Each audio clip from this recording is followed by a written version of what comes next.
TVN 24 news নেটওয়ার্কের নিয়মিত আয়োজন টিভিএন অ্যানালিসিস অনুষ্ঠান থেকে আপনাদের সবাইকে স্বাগত জানাচ্ছি। আমি রানা আহমেদ।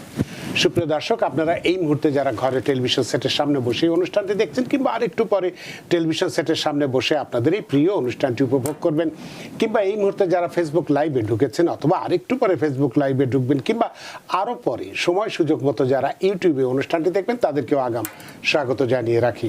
সুপ্রিয় দর্শক, আজকে আমরা ইমিগ্রেশন নিয়ে কথা বলবো। ইমিগ্রেশনের গুরুত্বপূর্ণ দুটো বিষয় আজকে আলোচনার জন্য আমরা রেখেছি। যদি সময় পাওয়া যায় তাহলে দুটোই আলোচনা করবো, তা না হলে একটি তো অবশ্যই করবো। সেটি হচ্ছে একজন আমেরিকার নাগরিককে বিয়ে করার পরেও কেন তার গ্রিন কার্ডের আবেদন প্রত্যাখ্যান করা হয়।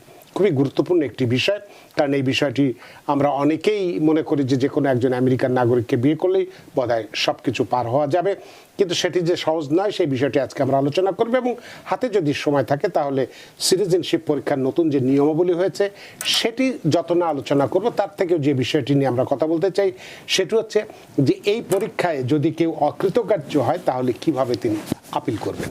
এই বিষয়টি আজকে আলোচনা আমাদের থাকবে।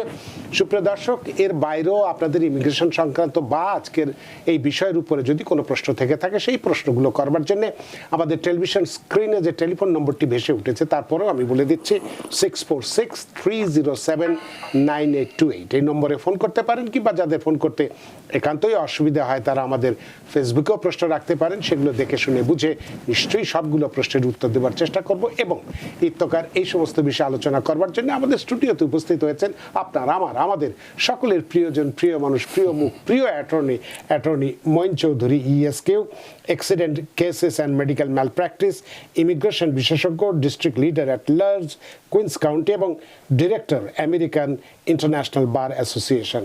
অ্যাটর্নি মঈন চৌধুরী, আপনাকে স্বাগত। ধন্যবাদ রানা ভাই, সুন্দর উপস্থাপন করার জন্য আপনাকেও অসংখ্য ধন্যবাদ। আজকে আমরা দুটোই একটু ব্যতিক্রমী বিষয়, একেবারে সবসময় যে বিষয়গুলো আলোচনা করা হয় ঠিক তার উল্টো দিকের বিষয়টা আজকে আমরা আলোচনা করতে চাই।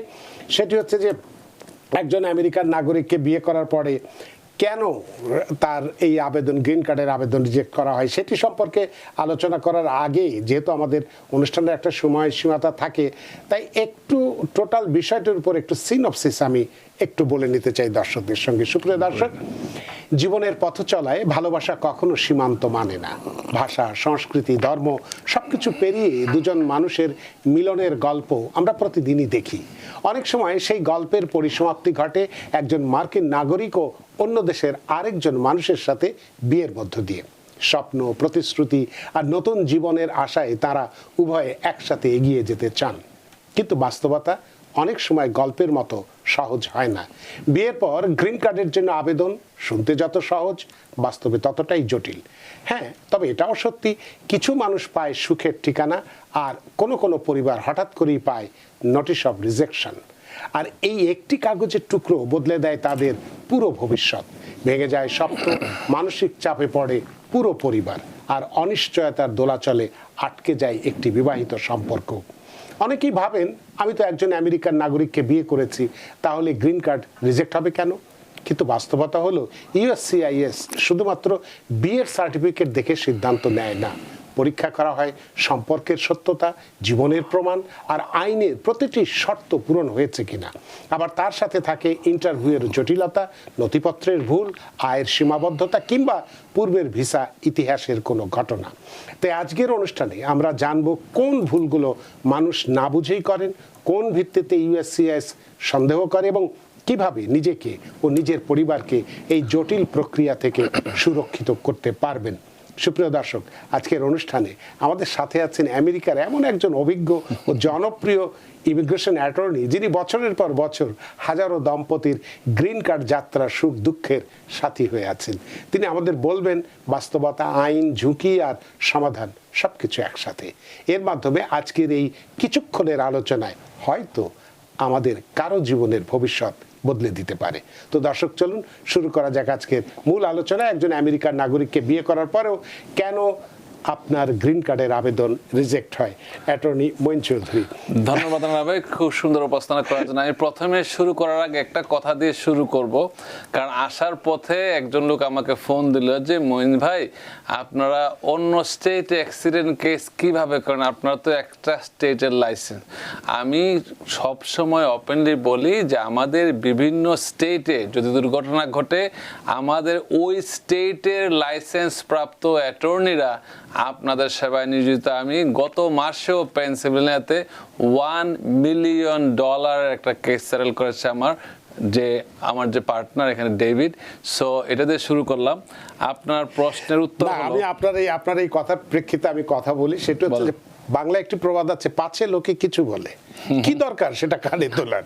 আপনি কি সেটা আপনি জানেন, কমিউনিটি জানে, পার্টনার যারা আছে প্রত্যেকটা স্টেটে লাইসেন্স প্রাপ্ত অ্যাটর্নি নিয়োজিত, আমাদের কোনো ইয়া নাই। তো মঈন চৌধুরী তো প্রশ্নের উত্তর দিয়ে শুরু করতেছি। জি, বিয়ে হচ্ছে একটা পবিত্র সম্পর্ক এবং আমেরিকা শুরুর পর থেকে ইমিগ্রেশন ভিসা যখন থেকে শুরু হয়েছে গ্রিন কার্ড, তখন থেকেই খুব সম্ভবত বিয়ের মাধ্যমে গ্রিন কার্ডটা একটা অত্যন্ত সহজ একটা প্রক্রিয়া এবং সৎ একটা প্রক্রিয়া। কিন্তু চলার পথে দেখা যাচ্ছে বিভিন্ন দেশের মানুষজন যখন বেশি হয়ে যায়, তখন সেম ম্যারেজ, যে ম্যারেজগুলা শুধুমাত্র ইমিগ্রেশন সুবিধা প্রাপ্তির জন্য বিয়েগুলো হয়ে থাকে। এই জন্য বর্তমান সময়ে যে কোনো বিয়েকে ইমিগ্রেশন মনে করে এটা ইমিগ্রেশন গ্রিন কার্ডের জন্য বিয়ে হয়েছে, তারা তদন্ত করার দায়িত্ব তাদের, এবং আমাদের দায়িত্ব হচ্ছে প্রমাণ করা যে এই বিয়েটা হচ্ছে বৈধ, বিয়েটা কোনো ধরনের প্রতারণা না, এবং এই বিয়ে শুধু গ্রিন কার্ডের উদ্দেশ্য না, এই বিয়ে সারা জীবন থাকার জন্য। আমি সবসময় বলি, বিয়ে অনেকের বিয়ে হয় এবং বাসর করে যদি বিয়েটা ভেঙে যায়, পরের দিন ঘুমতে করে দেখেন সংসার না টিকে, তার মানে এটা না যে বিয়েটা পবিত্র ছিল না। বিয়েটা পবিত্রই ছিল, হয়তো ভুল বোঝাবুঝি হয়েছে, কিন্তু আমাদের ইন্টেনশনটা যদি থাকে যে সারা জীবন সংসার করার, that is important, immigration should know. এবং দুইটা জিনিস জটিলতা, একটা হচ্ছে আপনাদের প্রথমত হচ্ছে কিভাবে আসছেন, এটা একটা বিষয় বিয়ের মাধ্যমে গ্রিন কার্ডে, আর তারপর হচ্ছে বিয়েটা এস্টাবলিশ করার একটা জটিলতা। কিভাবে আসছেন ইম্পর্টেন্ট হচ্ছে, অনেকেই দেখা যাচ্ছে বর্ডার ক্রস করে আসছে, তাদের কোনো I-94 নাই, তারা অ্যারাইভিং এলিয়েন না, তাদের কোনো ধরনের কাগজপত্র নেই, তারা আমেরিকা ঢোকার পরে তাদেরকে ডিটেনশনে নিয়েছে, তার মানে তারা ইনএডমিসিবল, তারা হচ্ছে with the entry without inspection. তারা যদি এখানে সিটিজেন মেয়ে বা সিটিজেন ছেলেকেও বিয়ে করে, তারা কিন্তু গ্রিন কার্ড প্রাপ্ত হওয়ার যোগ্য না, প্রথমে ইনএডমিসিবল। এই ক্ষেত্রে আপনারা অনেকেই দেখছি, আমি খুব দুঃখ লাগে এদের জন্য।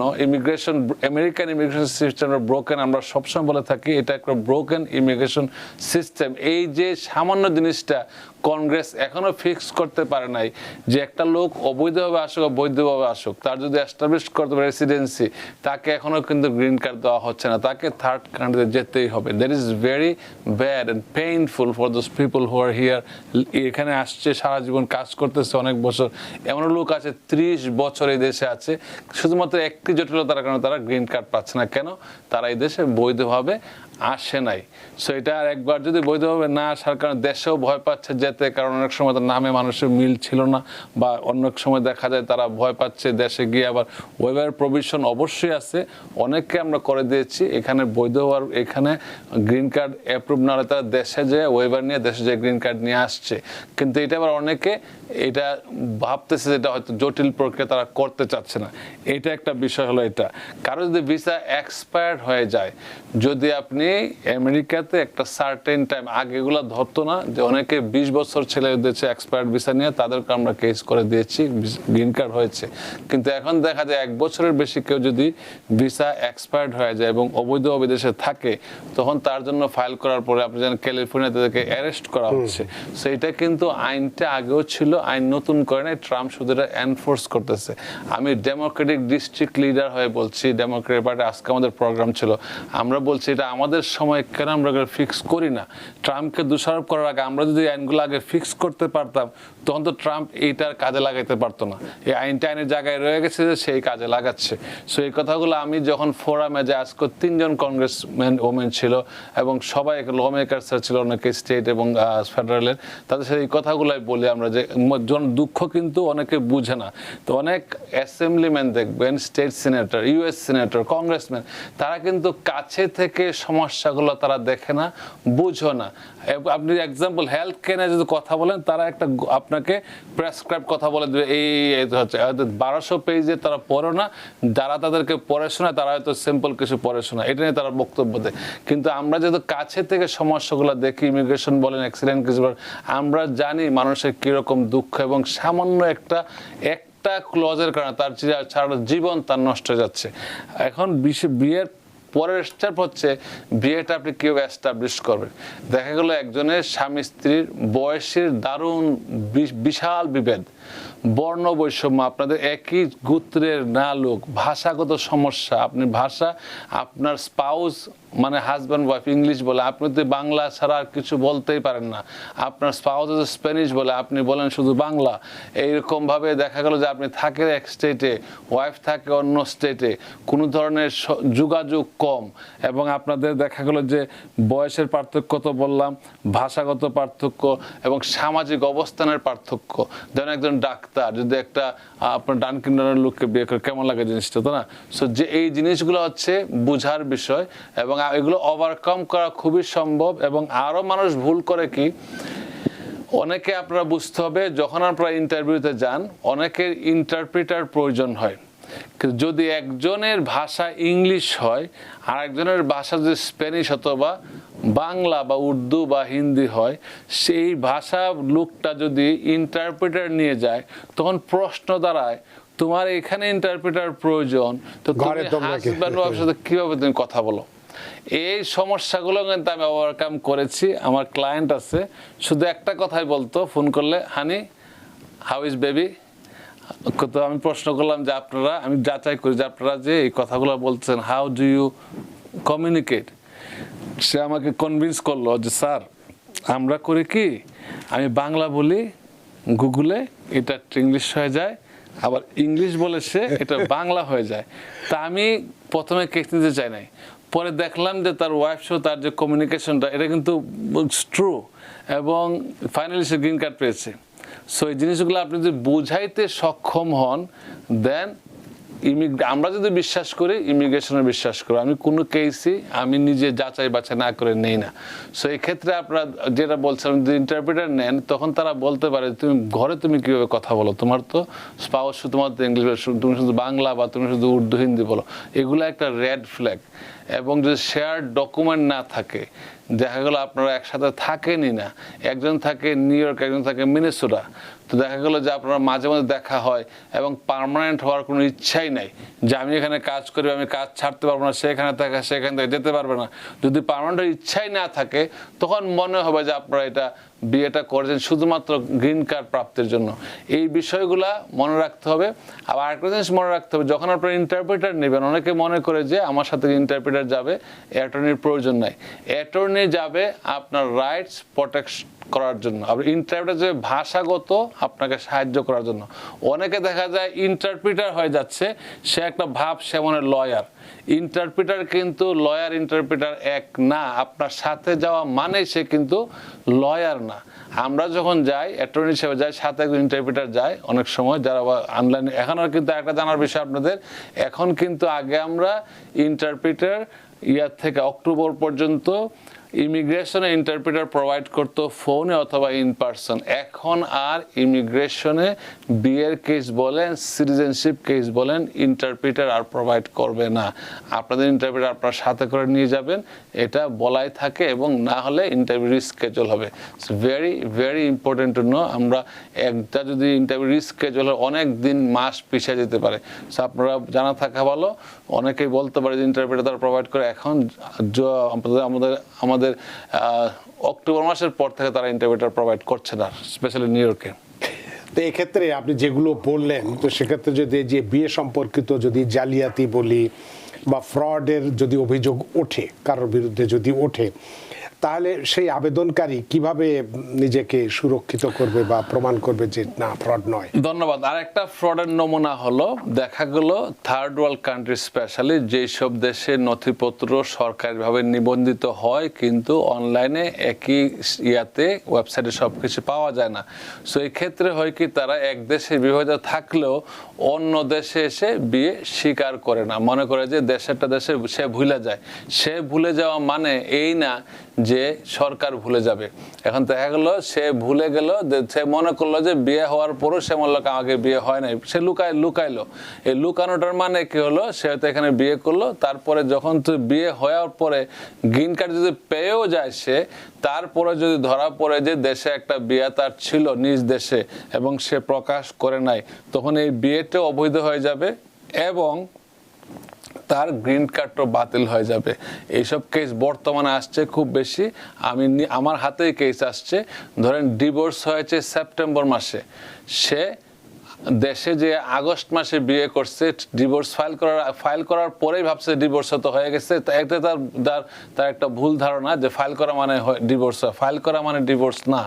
ডিভোর্সটা একদম ডিভোর্স সার্টিফিকেট হাতে পাওয়ার পরে, যেই ডেটে সার্টিফিকেট হাতে পেয়েছে সেই দেশে আবার সেই টাইমে ডিভোর্সটা কার্যকর হলো। এর আগে বিয়ে করলে বিয়েটা বৈধ বলে গণ্য হবে না। ইদানিং অনেক কেস আসতেছে যেগুলা ধরেন সেপ্টেম্বর মাসে ডিভোর্সটা ফাইনাল হলো, আগস্টে সে বিয়ে করে ফেললো এবং বিয়ে করে অ্যাপ্লাই করলো, অ্যাপ্রুভও হইলো। যখন ইন্টারভিউতে, ঢাকাতে ইন্টারভিউতে গেছে, তখন তারা মোর স্কুটিং করে দেখলো যে তোমার তো ডিভোর্সের সেপ্টেম্বরে, তুমি আগস্টে বিয়ে করলা কিভাবে? Application reject, everything bad. এখন তার রিফিউজ করে দিয়ে ডিনাই করে দিল। এখন সে আবার ওই ওয়াইফকে ডিভোর্সের পরের ডেটে বিয়ে করতে হচ্ছে, যে বিয়ে কইরা আবার নিয়ে আসতে হবে, কারণ এখানে তারা আর কারেকশন করার সুযোগ দেয়। অলরেডি আপনি এটা ভুল করে ফেলেছেন, এটা কারেকশন করার কোনো সুযোগ নাই।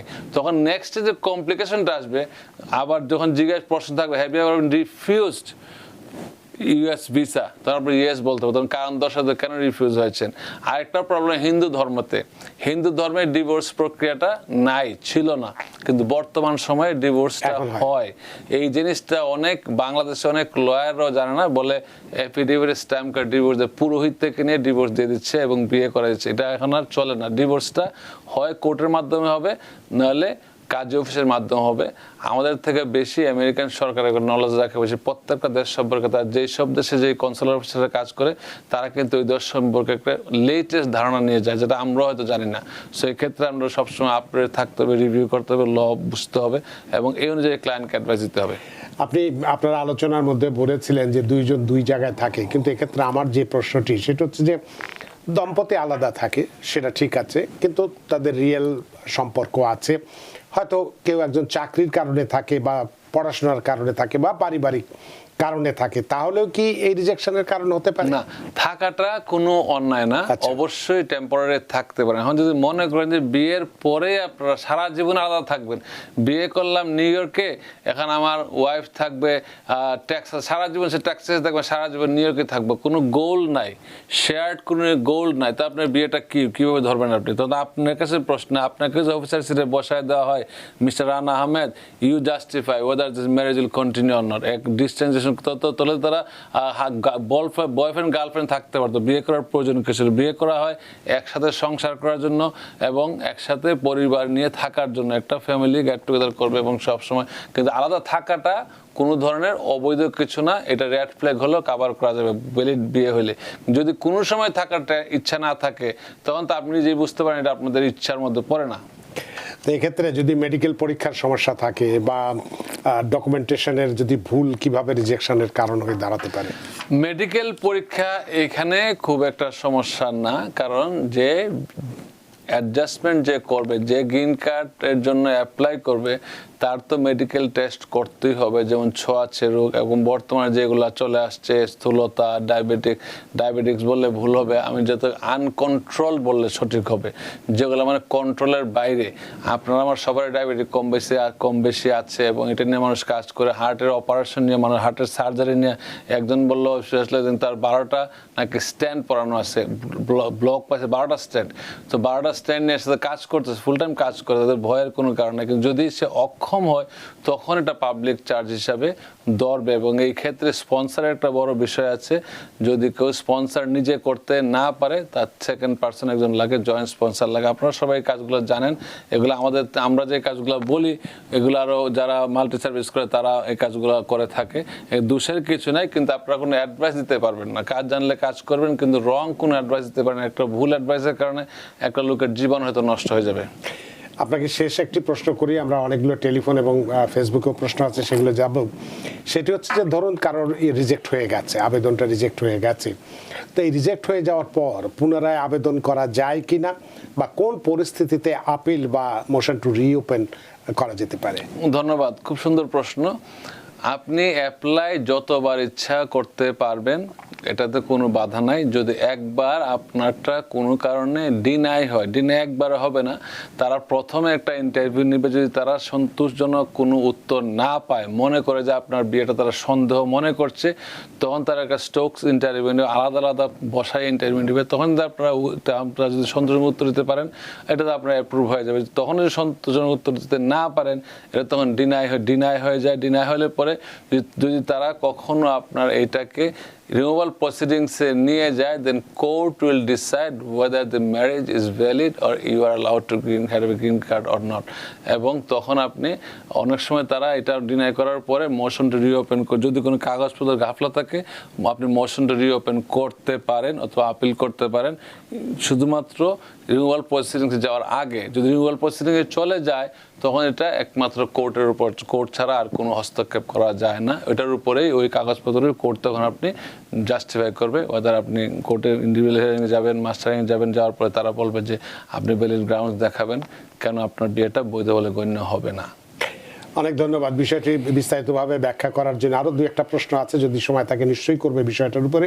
তবে আব্দুর রাকিব একটা প্রশ্ন রেখেছেন, খুব ভালো একটি প্রশ্ন আমার কাছে মনে হয়েছে, যে অ্যাসাইলাম গ্র্যান্টেড হয়েছে হয়ে I-94 আছে, সেক্ষেত্রে কি ইউএস বউ থাকলে গ্রিন কার্ড অ্যাপ্লাই করা যাবে বউয়ের মাধ্যমে? এটি তার প্রশ্ন। ইউএস সিটিজেন অবশ্যই আপনি যদি কোনো বেনিফিট পেয়ে থাকেন এবং ইউএস সিটিজেন যদি মনে করেন তারা তবে করা যাবে, কিন্তু আপনার তো কোনো প্রয়োজন নাই। আপনার তো কোনো প্রয়োজন নেই, এটা গ্র্যান্ট হয়ে গেছে, আপনার তো প্রয়োজন নাই। যদি এটা অ্যাসাইলামের মাধ্যমে গ্রিন কার্ড পাচ্ছেন, যদি মনে করেন যে তাড়াতাড়ি করার প্রয়োজন, এটা করতে সব সঠিক তথ্য থাকতে হবে। কোনো তথ্য আপনি মিথ্যা দিতে পারবেন না। ওইখানে যা তথ্য ছিল সবাইকে তথ্য থাকবে। তবে হ্যাঁ, কোয়েশ্চন হলো এখানে, যদি আপনি অবৈধভাবে এসে থাকেন দেশে, অবৈধ বলতে বর্ডার ক্রস করে এসে থাকেন, কোনো এন্ট্রি উইদাউট ইন্সপেকশন হয়, তখন বউ থাকলে আপনি পারবেন না। ইয়ে অনলি অপশন গ্রিন কার্ডে, অ্যাসাইলামের মাধ্যমে গ্রিন কার্ড, এটার প্রশ্ন আসে না। কিন্তু যখন আপনি ওয়াইফের মাধ্যমে, সিটিজেন ওয়াইফের মধ্যে অ্যাপ্লাই করবেন, এই প্রশ্নটা আসে, আপনার এন্ট্রিটা কীভাবে ছিল, is it entry without inspection or you are inspected at the border. অনেক ধন্যবাদ অ্যাটর্নি মঈন চৌধুরী। প্রশ্নের উত্তর হচ্ছে ইয়েস, নো। সেটাই। আব্দুর রাকিব নিশ্চয়ই আপনার উত্তর পেয়েছেন। রাব্বি মাহমুদ একটা প্রশ্ন করেছেন যে আমার অ্যাসাইলাম ইউএসসিআইএস থেকে গত 2024 সালে গ্র্যান্ট হয়, এখন আমার গ্রিন কার্ড পেন্ডিং আছে। প্রশ্নটা হচ্ছে, সে ইউএসসিআইএস কি বাংলাদেশের পেন্ডিং গ্রিন কার্ডগুলো হোল্ড করেছে নাকি শুধু 19 দেশের গুলো হোল্ড করেছে? এই ইনফরমেশনটা জানতে চাই। ধন্যবাদ। গ্রিন কার্ড অনেক ক্ষেত্রে আনঅফিশিয়ালি হোল্ড আছে অনেক আগ থেকে এগুলা, কারণ তারা ভেটিং করে ভেরিফাই না করে এখন গ্রিন কার্ড কয়েক বছর যাবত এগুলো আছে, দিচ্ছে না। আপনি অনেকের দেখবেন 3-4 বছর ইন্টারভিউ, মানে গ্রিন কার্ডের জন্য অপেক্ষায় আছে, আবার পরে ইন্টারভিউ নিচ্ছে। মাঝখানে একটা কথা মনে হলো ইয়া ভাই, জাস্ট বলতে চাচ্ছি, পরে তো ভুলে যাব। ইদানিং দেখা যাচ্ছে, আমি পার্সোনালি বলি, আমার একটা কেস ছিল যে তার মাস্টার হিয়ারিং ছিল নিউ ইয়র্কে, ফেডারেল প্লাজায়, অন্য স্টেটের ক্লায়েন্টকে। তো আমি তাকে প্রত্যেকবার অফিস থেকে কল দিলাম যে আপনার এখানে ইন পার্সন আসতে হবে, যা যে স্পেসিফিক বলেছি ইন পার্সন আসতে হবে। সে না, আপনি জানেন না, আমরা অন্য লয়ারে করে ভিডিওতে, আপনি কেন করবেন না? আপনি আর আমি কিছু করার নাই, আমি লয়ার চেঞ্জ, আমি ওকে লয়ার চেঞ্জ করেন, আমরা ট্রাই করছি, যা যে এটা ইন পার্সন ছাড়া দেবে না। সে লয়ার চেঞ্জ করলো। সে লয়ার চেঞ্জ করার পরে আমার আরেকজন লয়ারের কাছে গেছে, নাম বলবো না, বাংলাদেশি, হয়তো কেউ তার বুঝাইছে যে আমরা সবসময় এগুলো করি, ভিডিও কনফারেন্স হয়, সবটা যে এক না, সেই লয়ার এটুকু জানেন সবটা তো এক না, জাজ ভিন্ন, সবকিছু ভিন্ন। তখন আমি বললাম যে ভাই, আমরা কেস যদি না আসেন আমরা করবো না, আপনি ডিপোর্ট হবেন, জাজে যেহেতু দিচ্ছে না ডিপোর্ট হবেন। সে তখন নিয়ে গেল, ফাইলটা নেওয়ার পরে বাংলাদেশের লয়ার নিল, সে ভিডিও আমরা দেখতেছি, আমার ইয়ে করলো, জাজে জানাইছে, আমাকে নোটিশ পাঠালো, সে চেঞ্জ করছে, আমি ডান চেঞ্জ, আমার কোনো সমস্যা নাই, চেঞ্জ করলাম। তা আজকে দেখলাম এই লোকটা ডিপোর্ট হয়ে গেছে। তো ওই লয়ারের উচিত ছিল নেওয়ার আগে, জানার আগে একটা লয়ারকে প্রশ্ন করা যে ভাই আপনি যে কেসটা ইয়া করতেছেন কেন। সো এতে কথা বললে কিন্তু পরিষ্কার হয়ে যায়। এই একটা ভুল সিদ্ধান্ত ক্লায়েন্টের, আমি লয়ারের নামটা বলবো না, কিন্তু ক্লায়েন্টের ডিপোর্ট হয়ে গেল। সো এই ক্ষেত্রে আমি সবাইকে বলবো, আপনারা যদি কোর্টে কোনো ডেট থাকে, আপনার কাছে চান্স থাকে যে আপনাকে অ্যারেস্ট করা ভাবছেন, কিন্তু অ্যারেস্ট তো নাও করতে পারতো, অথবা আপনি যা হয়তো জানতেন। এখন তো আপনি ডিপোর্ট হয়ে যাওয়া, তো আপনার কিছু করার নেই, আপনি তো এখন বাসাতে ধরে নিয়ে যাবেন, আপিল করলে তো হবে না। অনেক ধন্যবাদ রাব্বি মাহমুদ, আশা করি আপনার প্রশ্নের উত্তর পেয়েছেন। আশফাক মাহমুদ, আপনার প্রশ্নটি অনেক বড়, সময় থাকলে নিশ্চয়ই দেবো, তবে একটু টেলিফোনে যেতে চাই। সুপ্রিয় দর্শক কে আছেন টেলিফোনে, দয়া করে নাম পরিচয় দিয়ে আপনার প্রশ্নটি করুন। হ্যালো, ওয়ালাইকুম আসসালাম। আমি বলছি থেকে বলতেছি, আর আমার নাম সাজ্জাদ। জি, আমার একটা প্রশ্ন ছিল, 2020 সালে সময় আমি আর আমার ভাই একটা অ্যাপার্টমেন্টে লিজে সাইন করছিলাম। আপনি কি আপনার ফোনে কি স্পিকার দিয়ে কথা বলছেন? স্পিকারটা বন্ধ করুন দয়া করে, কথা ভেঙে যাচ্ছে। আমার কথা এখন শোনা যাচ্ছে? জি, এখন শোনা যাচ্ছে। 2020 সালে প্যান্ডেমিকের সময় জি, আমি আমার ভাই একটা অ্যাপার্টমেন্টে লিজে সাইন করছিলাম। পরে আমার ভাইয়ের মধ্যে একটু মতবিরোধ হওয়ার কারণে আমরা ওই অ্যাপার্টমেন্টের লিজটা ব্রেক করছি, মানে আমি অ্যাপার্টমেন্ট ছেড়ে চলে আসছিলাম। জি, তো পরবর্তীতে আমার কাছে বিভিন্ন ধরনের নোটিশ আসছিল, পেনাল্টি নোটিশ। আমি এটাতে কোনো রেসপন্স করিনি, কারণ আমার এই অ্যাপার্টমেন্টে একটা কোসাইনার ছিল, আমার একটা বড় ভাই, অন্য বড় ভাই, ওনার কাছে কিছু ইমেল আসছিল। এখন এটা কি আমার গ্রিন কার্ডের উপর কোনো ইফেক্ট করবে? কারণ আমি তো ভাই বোন কাটার বইতে গ্রিন কার্ড পাইছিলাম আমেরিকায়। তো এখন এটা কি কোনো আমার উপর কোনো লিগ্যাল কোনো সমস্যা হতে পারে কিনা, এটাই আপনার প্রশ্ন। আপনার নামে কোনো জাজমেন্ট আছে? কেউ কি আপনার কাছে টাকা, যে কোনো টাকা পায় বা জাজমেন্ট আছে? জাজমেন্ট হয়ে থাকলে আপনার এখান থেকে যে বিভিন্ন স্টেটে বিভিন্ন রকম রুলস রেগুলেশনস আছে, আপনার যে জাজমেন্ট হয়ে থাকে তারা আপনার বেতন থেকে গার্নিশ করতে পারে টাকাটা। এই ক্ষেত্রে আপনার সরকারি না, এই প্রশ্ন আসলে থাকেই না, কিন্তু প্রশ্ন হচ্ছে ক্রিমিনাল অফেন্সে আপনি গিলটি প্লি করলে you should be careful about it. কিন্তু সিভিল কেসে আপনি জাজমেন্ট থাকলেও আপনি এটা ওভারকাম করতে পারবেন। তবে যেহেতু সময় খারাপ, যদি আপনার কাছে দেনা পাওনা থাকে আপনার অ্যাপার্টমেন্টের টাকাটা দিয়ে দেন বা সিটিতে কোনো এক জায়গার সাথে কথা বলেন, আসলে আপনার নোটিশ আসলে নোটিশটা রিজলভ করার চেষ্টা করেন। সেটাই, তা না হলে বলা যায় না কখন কি ঘটে যায়। এখন কোনো কিছু প্রেডিকশন ইয়া করা যাচ্ছে না। সিভিল কেসে সমস্যা হয় না, it's all about criminal matters. সেটাই, আপনার কেসটি ইয়া নয়, তবে আপনি খামাখা একটা অসুবিধার মধ্যে কেন একটা মানে একটা ইয়ার মধ্যে থাকবে, একটা মানসিক যন্ত্রণার মধ্যে থাকবেন। অনেক ধন্যবাদ জনাব সাজ্জাদ আপনার ফোনের জন্য। সুপ্রিয় দর্শক কে আছেন টেলিফোনে, দয়া করে নাম পরিচয় দিয়ে আপনার প্রশ্নটি করুন। আসসালামু আলাইকুম, আমি ইকরা বলছিলাম কুইন থেকে। জি, ভাইয়ের কাছে একটা প্রশ্ন ছিল, সেটা হলো যে আমি আমার ভাইকে অ্যাপ্লাই করেছি 2010-এর সেপ্টেম্বর। আমি জানতে চাচ্ছিলাম যে আমি DS-260 টা কখন আমি ফিল আপ করবো, আর বর্তমানে DS-260 কাদের চলছে, এটা কি আমি ইমেলের মাধ্যমে জানতে পারবো নাকি মেসেজে পাবো? আমি কিভাবে জানতে পারবো? ভাইয়া যেটা বলছেন। ধন্যবাদ। যদি কেস আপনার অ্যাপ্রুভ হয়ে থাকে, এনবিসিতে যাওয়ার পরে আপনার কাছে চিঠি আসবে, ইনভয়েস আইডি পাসওয়ার্ড সহ চিঠি আসবে, তখন আপনি time to time log in করবেন।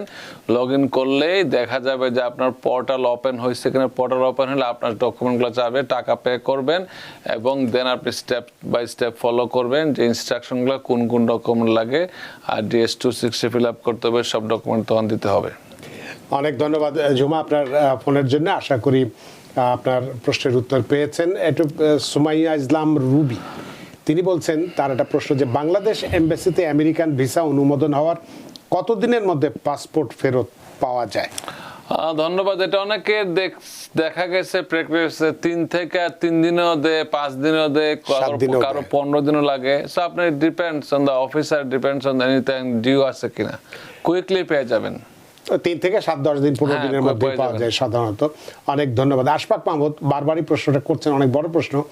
তিনি বলছেন আমার খালা আমার জন্য F4 অ্যাপ্লাই করেছিল 2008 সালে, তখন আমার বয়স 14 বছর ছিল, তখন DS-260 ফর্ম আসে, তখন আমার নাম বাদ পড়ে, তখন আমার বয়স 28 ছিল, আমার বর্তমান বয়স 30। এখন কি আমি যেতে পারবো আমেরিকায়? আমার খালা যদি আমার জন্য ইনভাইটেশন কার্ড পাঠায় কিংবা কোনোভাবে ওয়ার্ক পারমিট ভিসার মাধ্যমে কি আমি যেতে পারবো, বা পার্মানেন্টভাবে কি থাকার সুযোগ আছে?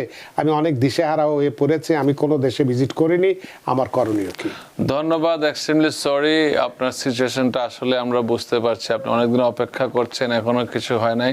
তো খালার যেহেতু CSP একটা আপনি বাদ পড়ে গেছেন, খালা তো আপনার জন্য অ্যাপ্লাই করেন, খালা অ্যাপ্লাই করেছিল আপনার মায়ের জন্য, বা আপনার মায়ের জন্য অ্যাপ্লাই করেছিল। এখন আপনার মার সাথে আপনি আসতে পারছেন না, বয়স বেশি হয়েছে, বাদ পড়ে গেছেন। এখন তো 30, ওই অ্যাপ্লিকেশন আর কোনোভাবে সম্ভবই নয়। আগেই বাদ পড়ছেন, দিন যাবে আর তো এটা এই অ্যাপ্লিকেশন আসতে পারবেন না। আর খালা কোনোভাবে তার ভাগ্নের জন্য অ্যাপ্লাই করতে, ইন্ডিভিজুয়াল অ্যাপ্লাই করতে পারে না। এই সুযোগটা আমেরিকান ইমিগ্রেশন দেয় নাই, বিশ্বের কোনো দেশে এই সুযোগটা নাই। যদি আপনি ট্যুরিস্ট ভিসা অ্যাপ্লাই করতে চান কোনো কারণে, আপনি চেষ্টা করতে পারেন, কিন্তু কোনো গ্যারান্টি নাই যে আপনি গুড কজ দেখাইতে পারেন যে এখানে আপনি ঘুরে চলে যাবেন। তারা যদি বিশ্বাস করে আপনি দেশের থেকে চলে যাবেন, পার্মানেন্টলি থাকবেন না, তখন তারা হাতে দিতে পারে। তা আপনাকে কনভিন্স করার দায়িত্ব আপনার। দেশে আপনার টাইস থাকতে হবে, জব থাকতে হবে, অথবা ব্যবসা থাকতে হবে। তাদেরকে বুঝাতে হবে সামহাও যে আপনি আমেরিকায় আপনার জন্য থাকার সুবিধা নাই এবং আপনি থাকবেন না, তাহলে আপনি ট্যুরিস্ট ভিসা অ্যাপ্লাই করতে পারেন। আর এখানে গ্রিন কার্ড পাওয়ার আলাদা কোনো উপায় নাই। একটা উপায় আছে, আপনার যদি $800,000 যদি আপনি পে করতে পারেন, একটা ইনভেস্ট করতে পারেন এখানে আমেরিকান ডেজিগনেটেড সার্ভিস সেন্টার, তাহলে আপনি পাইতে পারেন, অথবা 1.8 মিলিয়ন। সো এই জিনিসগুলো আপনাকে দেখতে হবে।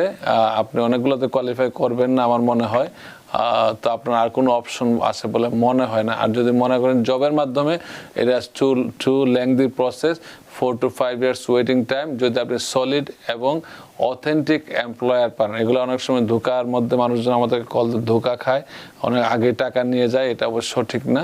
যদি আপনি সলিড এমপ্লয়ার পান, আমরা এমপ্লয়ারকে রিপ্রেজেন্ট করে থাকি। অনেক ধন্যবাদ আশফাক মাহমুদ, আপনি অনেকবার আপনার এই প্রশ্নটি করে আরও অনেকের প্রশ্নগুলো চলে গেছে, সে কারণে আমি তাদের প্রশ্নগুলো বলতে পারছি না বলে দুঃখ প্রকাশ করছি। আমরা একটু টেলিফোনে যাই। সুপ্রিয় দর্শক কে আছে টেলিফোনে, দয়া করে নাম পরিচয় দিয়ে আপনার প্রশ্নটি করুন। ওয়াসলাম, আমার একটা প্রশ্ন। জি করুন। আমার বউ আছে বাংলাদেশের, জি, আমি বউকে না জানাই এখানে বিয়ে করছি, সিটিজেনশিপ মেয়েকে দেওয়ার পরে আমি গ্রিন কার্ড পাইছি। আমার যে বাংলাদেশের বউ যদি কোনো কমপ্লেন বা কমপ্লেন না করে, আমার কোনো অসুবিধা আছে কিনা? প্রথমত আপনাকে ধন্যবাদ, কিন্তু প্রথমত আমি আপনাকে সতর্ক করে দিচ্ছি, এইসব প্রশ্ন কখনো পাবলিক প্লেসে করবেন না। কারণ আমরা জানি না আপনাকে কন্ট্রোল কেউ চিনে কিনা, হয়তো আপনার বউ হয়তো শুনতেছে আপনি কে। সো এগুলো পাবলিকলি কোনো প্রশ্ন করা উচিত না, নাম্বার 1। নাম্বার 2 হলো, যদি সরকার আমেরিকান ইমিগ্রেশন যদি জানে, আপনার ওয়াইফ জানা মানে না জানার ব্যাপার না, এটা হচ্ছে প্রসেস। আপনার ওয়াইফ যদি নাও জানায়, ইমিগ্রেশন যদি কখনো সন্দেহ করে এবং জানে যে আপনার আগে একটা ওয়াইফ বা সন্তান ছিল, সন্তান থাকলে সমস্যা নাই। দেশে আমরা অনেকের সন্তান আমেরিকাতে নিয়ে আসছি যদি রেজিস্টার্ড বিয়ে না হয়ে থাকে। দেখা গেল যে আমাদের কাছে এসে বলছে যে স্যার, আমার ওয়াইফ আমার এখানে বিয়ে করছি, কিন্তু দেশে আমার দুটো বাচ্চা আছে, আমার বিয়েটা রেজিস্ট্রেশন হয় নাই। সো বিয়ে রেজিস্ট্রেশন না হওয়া মানে তার বাচ্চাটা তারই, কিন্তু বিয়েটা বৈধ কোনো বিয়ে না। এক্ষেত্রে আমরা ওই বাচ্চাদেরকে আমেরিকায় নিয়ে আসতে আমাদের কোনো সমস্যা হয় না, যেহেতু বাচ্চাটা আপনারই। যদি আপনার ওয়াইফ না করে, যদি আপনি ঘটনা যে ঘটছে, যদি আপনার থার্ড পার্সন কেউ যদি জানায় এখানে যে আপনি অতীতে বিয়ে ছিল, আপনি গোপন করছেন, আপনার প্রতিটা জিনিসই এখানে অবৈধ।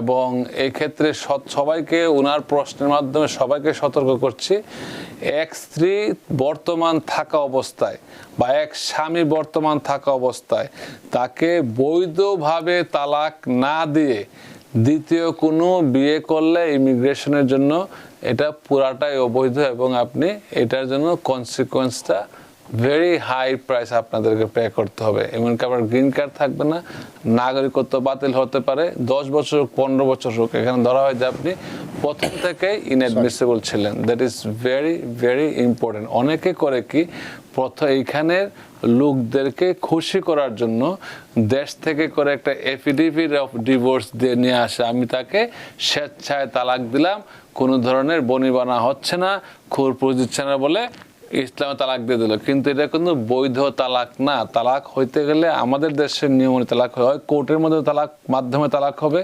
অথবা কাজী অফিসের মাধ্যমে 3টা নোটিশ যাবে ওই স্বামী বা স্ত্রীর বর্তমান ঠিকানা এবং পার্মানেন্ট ঠিকানায়। তাদেরকে জানাইতে হবে। না জানাইলে ওই যে সেকেন্ড পার্সন যাকে না জানায় তার সে কিন্তু মামলা ইচ্ছা করলে দেশেও করতে পারে, আমেরিকাতেও করতে পারে। আবার অনেকে করে কি, এই দেশের সম্পত্তি বাঁচানোর জন্য দেখা যায় তালাক দিয়ে চলে আসে, এইবার এখানে যে মহিলা ও পুরুষ জানলো না তো তালাক হয়ে গেছে। দ্যাট ইজ ব্যাড ইন্টেনশন এবং ইল মোটিভ। এই জিনিসগুলো আপনারা কখনো করবেন না। এটা কেস কিন্তু শেষ হয় না, এগুলা কোনো সময় ফ্যামিলি কোর্ট আবার রিভাইভ করতে পারে। সো সবার জন্য বলছি, আইন জানুন, আইন মানুন। আমেরিকায় আসছেন, কিছু বেসিক লটা আপনাদের জানা থাকা উচিত, অথবা অনেক ক্ষেত্রে শুনেও জানা যায়, নিজে পড়েও জানা যায়। অনেক ধন্যবাদ প্রিয় দর্শক, আশা করি আপনার প্রশ্ন উত্তর পেয়েছেন। সুপ্রিয় দর্শক, কে আছেন টেলিফোনে, দয়া করে নাম পরিচয় দিয়ে আপনার প্রশ্নটি করুন।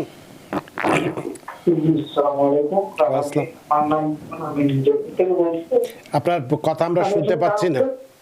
আপনি কি স্পিকারে দিয়ে কথা বলছেন? টেলিফোন স্পিকার থেকে বন্ধ করুন, স্পিকারটা বন্ধ করুন। নেটওয়ার্কের দুর্বল আছে। জি বলেন দেখি। এখন কি শুনতে পাচ্ছেন? বলুন দেখি পারা যায় কিনা। আচ্ছা, আমার তো একটি প্রশ্ন হচ্ছে যে কাউকেও করছিলাম, বাট আমি আনসারটা আসলে বুঝি নাই, আমার জন্য বললাম। তো আমার ওয়াইফ সিটিজেন পরীক্ষা দিয়েছিল, ইন্টারভিউ দিয়েছিল গেছে মাসের 12 তারিখে। বাট ওই ইন্টারভিউটা ফাঁস করছে। তারা বলছে যে শপথের মধ্যে আবার লেটার দিবে, বাট 1 মাস হয়ে গেছে অলমোস্ট, তো কোনো লেটার আসে নাই। তো এটার জন্য আমি কি করতে পারি, বা কোথায় যোগাযোগ করবো, কি করবো? ধন্যবাদ, খুব সুন্দর। এবং এই প্রশ্নগুলো হচ্ছে অনেকের প্রশ্ন। যখন আপনি সিটিজেনশিপ পরীক্ষায় পাশ করেন, যদি আপনাকে কনগ্রাচুলেশন একটা মার্ক করে দেয়, দ্যাট মিনস আপনাকে তারা অ্যাপ্রুভ করলো। আপনি দেখবেন কনগ্রাচুলেশন দেওয়া আছে নাকি উই স্টিল রিভিউ নোটিশের দাগ দেওয়া আছে। কনগ্রাচুলেশন থাকলে আপনাকে তারা অ্যাপ্রুভ করলো। অনেক সময় দেখা যায় আমরা 3 দিন থেকে 5-7 দিনের ভিতরেই চলে আসে আপনাকে অ্যাপ্রুভাল। এটা কনগ্রাচুলেশন মানে অ্যাপ্রুভাল। তখন আপনার নোটিশের চিঠি চলে আসে, যে এটা আপনি শপথ গ্রহণের চিঠি চলে আসে। সাধারণত 1 মাস পরে শপথ হয়ে যায়, 1 সপ্তাহ বা 2 সপ্তাহের ভিতরে চিঠি আসে, 1 মাসের ভিতরে শপথ হয়ে যায়, সিটিজেন হয়ে যায়।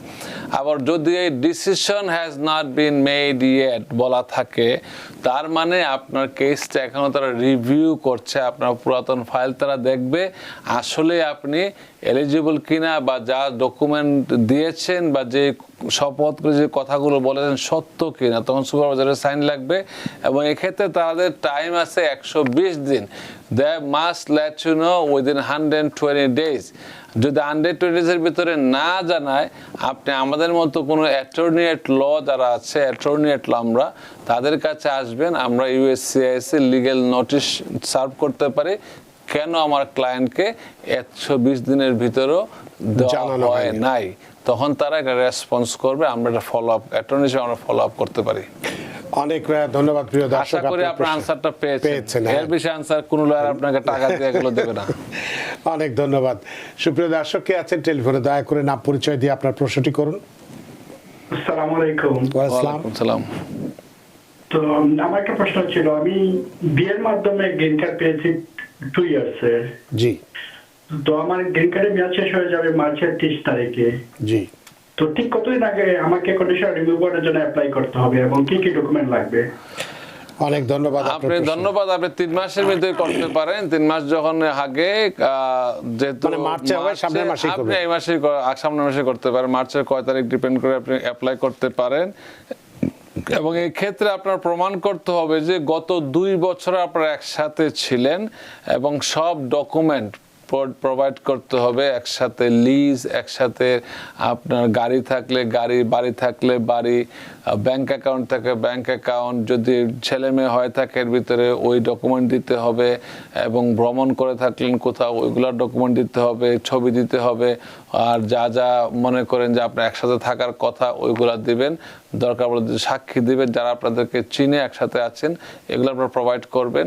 এবং মেক শিওর করেন এটা কোনো জানা লোক, যে অ্যাটর্নি এট ল করলে ভালো, অথবা যে জানে কাজটা। আমি সবসময় বলি রং হেল্প অলওয়েজ হার্ট। যদি কেউ কোনো কাজ না জানেন, আপনি অন্য কাউকে এই কাজটা নিয়ে হেল্প করতে যাবেন না। আপনার কাছে হয়তো সামান্য টাকার বিষয়, কিন্তু ওই লোকের কিন্তু জীবন মরণ সমস্যা। একটা লোকের যদি একটা গ্রিন কার্ড বাতিল হয়, সে কিন্তু আবার অ্যাপ্লাই করতে অনেক সময়ের ব্যাপার, তার অনেক টাকা পয়সার ব্যাপার, তারপর অনেক দুঃখ কষ্ট পোহাতে হয়। অনেক ধন্যবাদ প্রিয় দর্শক। শেষ একটি প্রশ্ন ফেসবুক থেকে নেব। আবরার আলম, তিনি বলছেন যে স্টুডেন্ট ভিসায় বর্তমানে ওপিটিতে আছি, পাশাপাশি আমার গ্রিন কার্ড হোল্ডার স্ত্রীর থ্রোতে ওয়ার্ক পারমিটও আছে। এই বিয়ের ওয়ার্ক পারমিট দিয়ে কাজ করলে কি আমার স্টুডেন্ট স্ট্যাটাস ঠিক থাকবে? ধন্যবাদ। ওয়ার্ক পারমিট দেওয়াই হয়েছে আপনাকে কাজ করার জন্য। আপনার ওয়ার্ক পারমিট দিয়ে কাজ করলে এইটার কোনো সমস্যা হওয়ার কথা না। তবে যেহেতু আপনার ওয়াইফ গ্রিন কার্ড, আপনাকে অবশ্যই স্ট্যাটাস মেনটেন করতে হবে। আপনার ওয়াইফ সিটিজেন হওয়ার আগে যদি আপনার স্ট্যাটাসটা কখনো চলে যায়, তখন কিন্তু আপনার গ্রিন কার্ড ইন্টারভিউ হলেও আপনার গ্রিন কার্ড হচ্ছে না। এক্ষেত্রে স্ট্রিক্টলি আপনাকে ফলো করতে হবে, আপনার যেন স্ট্যাটাসটা এক্সপায়ার না হয়। অনেক ধন্যবাদ সুপ্রিয় দর্শক। আশা করি আপনার দুঃখিত প্রশ্নের উত্তর পেয়েছেন। আর অনেক দর্শকই প্রশ্ন করেছেন, কিন্তু সময়ের অভাব, সময়ের সীমানা টপকানো কঠিন, তাই অনুষ্ঠান শেষ করতে হচ্ছে। মিজানুর রহমান যে প্রশ্নটি করেছেন যে আপনার 18 তারিখে ডেট আছে, আমি যাবো কিনা, এই প্রশ্নের উত্তর আমরা দিয়েছি একটু আগেই। অবশ্যই যাবেন, তা না হলেও সমস্যা হবে। তবে একজন অ্যাটর্নিকে ফলো করবেন। আমি সবসময় বলি অ্যাটর্নি অ্যাডভাইস ফলো করবেন অবশ্যই। যদি আপনি অ্যাটর্নিকে ট্রাস্ট না করেন, চেঞ্জ করে ফেলেন। কিন্তু ইফ ইউ ডোন্ট ট্রাস্ট, যদি আপনি সার্জারি করতে যান আর ডাক্তারকে বলেন ডাক্তার সাহেবকে আমি ট্রাস্ট করলাম না, আপনি ঘুমায় থাকবেন, সার্জারি তো আপনার হয়ে যাচ্ছে। তো আপনি ট্রাস্ট না করলে কারো কাছে থাকবেন না, যাকে ট্রাস্ট করেন তার কাছে যাবেন। অনেক ধন্যবাদ অ্যাটর্নি মঈন চৌধুরী।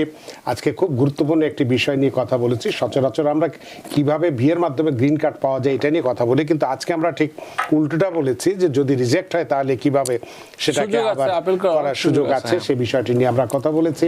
আপনার আলোচনার মধ্য দিয়ে সত্যি আমরা আমরা প্রাণিত। ধন্যবাদ রানা ভাই সুন্দর উপস্থাপনা করার জন্য।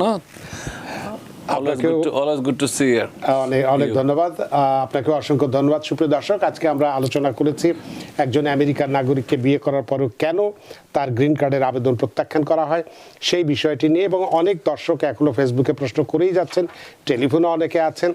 আপনাদের সময় অভাবে নিতে পারছি না বলে দুঃখ প্রকাশ করছি। তবে আগামীকালও একজন অ্যাটর্নি থাকবেন, আপনারা ইচ্ছা করলে এই অনুষ্ঠানে টিভিএন অ্যানালিসিস অনুষ্ঠানে আপনাদের প্রশ্নগুলো করতে পারেন, নিশ্চয়ই আমরা উত্তর দেওয়ার চেষ্টা করব। সুপ্রিয় দর্শক, আশা করি আজকের অনুষ্ঠান আপনাদের যথেষ্ট ভালো লেগেছে। যে যেখানেই থাকুন ভালো থাকুন, সুস্থ থাকুন, নিরাপদে থাকুন টিভিএন 24 নিউজ নেটওয়ার্কের সাথেই। শুভরাত্রি। টিভিএন 24 টেলিভিশন দেখতে আজই কল করুন 7187776556। লগ ইন করুন www.totalcablebd.com। নিউ ইয়র্ক থেকে সম্প্রচারিত টিভিএন 24 টেলিভিশন বিশ্বজুড়ে বাঙালির কণ্ঠস্বর।